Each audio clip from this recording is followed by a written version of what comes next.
ফেরেশতারা বলতেছে আমরা সাক্ষ্য দিচ্ছি যে আল্লাহ তাআলা পুরো ইবাদতের মালিক নাই, কোনো প্রশ্ন নাই, আল্লাহ ছাড়া কোনো ইবাদতের মালিক নাই। আমরা আরো সাক্ষ্য দিচ্ছি হযরত মুহাম্মদ রাসূলুল্লাহ সাল্লাল্লাহু আলাইহি ওয়াসাল্লাম আল্লাহর প্রেরিত রাসূলুল্লাহ। সুবহানাল্লাহ। আল্লাহর সাথে দেখা হলো, কথাবার্তা হলো, কিতাবের মধ্যে আছে আল্লাহর হাবিব আল্লাহর আরশ আজিমে 27 বছর কাটাইছে। সুবহানাল্লাহ। কয় বছর? 27 বছর। কিন্তু আল্লাহ বলেন আমার হাবিব আমার কাছে এক সেকেন্ডেও তাকায় নাই। সুবহানাল্লাহ।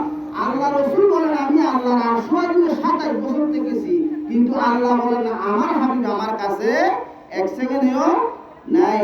কার কথা বিশ্বাস করবেন? কার কথা বিশ্বাস করবেন বলেন? আল্লাহ রাসূল মিথ্যা কথা বলবে? নাউযুবিল্লাহ, বলবে না। দুইজনের কথাই সত্য। সুবহানাল্লাহ। আল্লাহ তাআলা বলেন আমার হাবিব আমার আরশ আজিমে এক সেকেন্ডেও থাকে নাই। তার অর্থ হলো আল্লাহ হাবিবকে যখন আল্লাহ পাকের দুনিয়ার যে ভবন করায়া যখন আল্লাহ আরশ আজিমের মেহমান বানাইছেন, যে সময়ের মধ্যে আরশ আজিমের মেরাজের মেহমান বানাইছেন, সেই তারিখতে আল্লাহ তাআলা দুনিয়ায় সব কিছু স্টপ করে দিলেন। সুবহানাল্লাহ। বন্ধ করে দিলেন। সুবহানাল্লাহ। আল্লাহ তাআলা বলেন হে পানি তুমি যেখানে থাকো সেখানে থাকবা, অজুর পানি যেখানে থাকো সেখানে থাকো, মানুষ ঘুমের ভিতরে থাকো, গাছপালা তুলতে সব ঘুমের ভিতরে থাকো। আল্লাহর অর্ডারে কথা মানতে হবে না? আল্লাহ আল্লাহ ইজি শিরিন আস্তানাম শিরু সাকর মিজাহাত জামান তামাম। আল্লাহ আল্লাহ আমি কোন দেশাম সুকামার, আল্লাহ আল্লাহ আমি কোন দেশ গুরু হাজার, আল্লাহ আল্লাহ কিয়া মুবারক নাম হে, আল্লাহ আল্লাহ মুগলো কা জিকির হে। সুবহানাল্লাহ। আল্লাহ বলতেছেন হে দুনিয়া স্টপ, বন্ধ হয়ে থাকো। সুবহানাল্লাহ। তখন আল্লাহ তাআলা দুনিয়ার সব গুলো বন্ধ হয়ে গেল। আল্লাহর হাবিব আল্লাহর মেহমান হয়ে যখন দুনিয়ার মধ্যে আসলো, তখন দেখতেছে আল্লাহ রাসূল বানাইছে পানিগুলো যেখানে আসিল সেখানে থেকে গেছে। সুবহানাল্লাহ। তাহলে আল্লাহ তাআলা বলতেছে আমার হাবিব আমার কাছে এখন এক সেকেন্ডও থাকে না, কিন্তু আল্লাহ রাসূল বলতেছে আমি আল্লাহ আরশ আজিমে 27টা বছর আল্লাহর সাথে দিদার করেছি, কথা বলেছি। সুবহানাল্লাহ।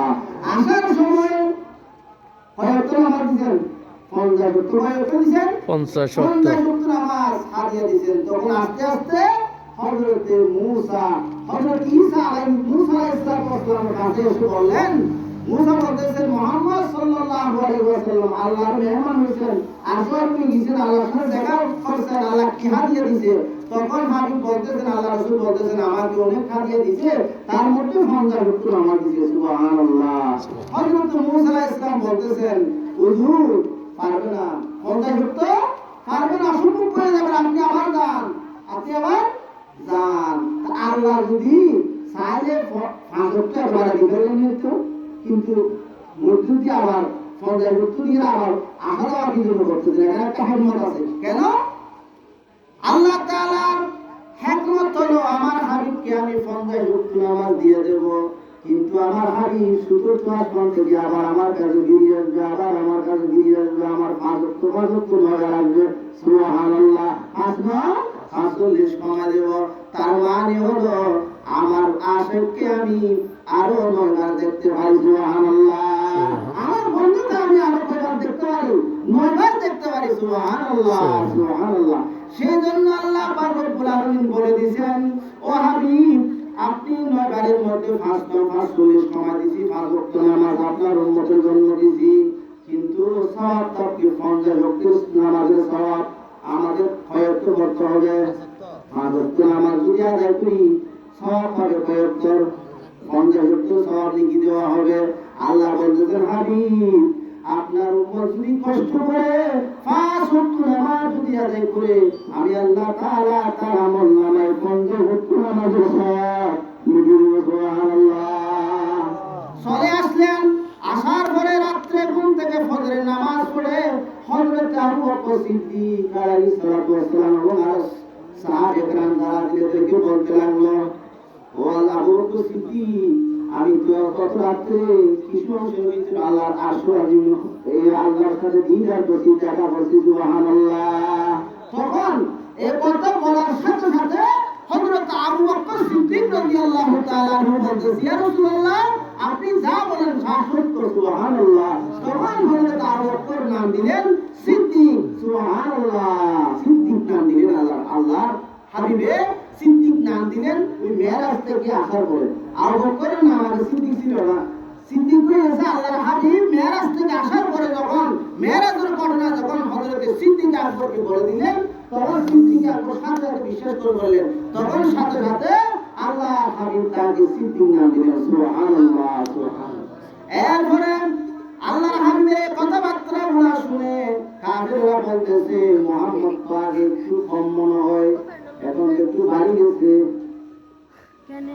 তখন বলতেছে, পুরাপুরি করতেছে, আবু বকরের কাছে বিচার গেছে, বুঝাতে গেছে।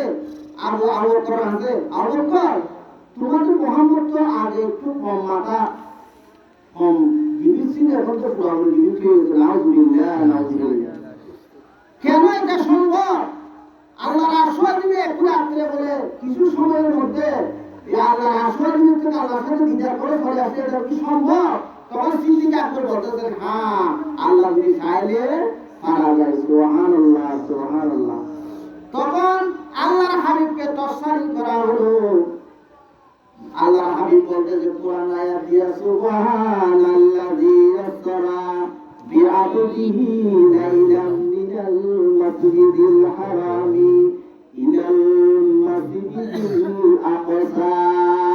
এই কথা যখন বলা হলো, তখন আরবিরা তো আরবি বুঝে, তখন বুঝার পরে পরে বলতেছে মানুষটা, কাফের একটা বলতেছে, মুহাম্মদ, তুমি রাতের কিছু অংশ যদি মসজিদের হারাম থেকে আটটা পর্যন্ত যেতে পারো, আইসে ঠিক আছে, একটু করে রাখো। মসজিদে আকসার ভিতরে কয়টি জানালা আছে, কয়টি দরজা আছে, এগুলা বলতে হবে। এগুলা কি বলতে হবে? কয়টি জানালা আছে, কয়টি দরজা আছে, কয়টি জানালার মধ্যে কয়টি লোহা আছে, এগুলা বলতে হবে। তারপরে একটা বলে উঠলো, তখন আল্লাহর হাবিব এই মক্কার ভিতরে অনেক মানুষদের বাইতুল মুকাদ্দাসে গিয়েছে, সেরকম মানুষ আছে। তখন মানুষ একটা চিহ্নিত করে নিয়ে আসলো, কাফের একটা চিহ্নিত করে নিয়ে আসলো যে ইতে তো কোথায় ওই বাইতুল মুকাদ্দাস সেই আছে, দেখে আসছে কোন দিকে কি আছে, দরজা কয়টা, জানালা কয়টা, সঙ্গে দেখে আসছে। কিন্তু আল্লাহর হাবিব সেটা তো অনুভব করে নাই, গিয়েছে রাত্রে চলে গেছে, অনুভব করে নাই। তখন আল্লাহ পাক রব্বুল আলামিন আল্লাহর হাবিবের সামনে বাইতুল মুকাদ্দাস সেটা একেবারে স্বয়ং তুলে ফেরেশতাদের নিয়ে তুলে আনছে, সুবহানাল্লাহ। তখন আল্লাহর হাবিব দেখে দেখে জানালা কয়টা, জানালার মধ্যে লোহা কয়টা, দরজা কয়টা, সবগুলো বলে দিয়েছেন, সুবহানাল্লাহ। সালাতুল্লাহ রাসূলুল্লাহ আলাইকুম সালামুন ইয়া হাবিবাল্লাহ আলাইকুম দুনিয়া রাসূলুল্লাহ আলাইকুম সালাম ইয়া হাবিবাল্লাহ আলাইকুম